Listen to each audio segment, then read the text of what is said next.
إن مولد محمد لا يمكن أن يعبر عنه بحركات راقصة، ولا يمكن أن يعبر عنه بترنيم وبإنشاد، فإن ذلك لا يمس هذا العطاء من قريب أو من بعيد. ولكن يعبر عن مولد محمد بأن يولد محمد في نفوسنا قبل أن يولد في الوجود، يولد فينا رحمة، ويولد فينا خير، ويولد فينا تقى وعبادة وورعا وبعدا عن الانحدار والإسفاف والمهانة.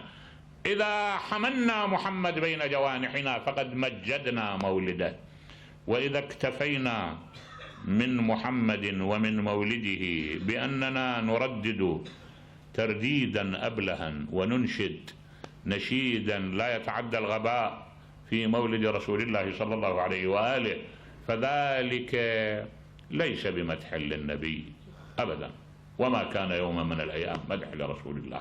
إن رسول الله صلى الله عليه وآله ما جاء ليكون تميم بالأعناق، وإنما جاء ليكون سيفا.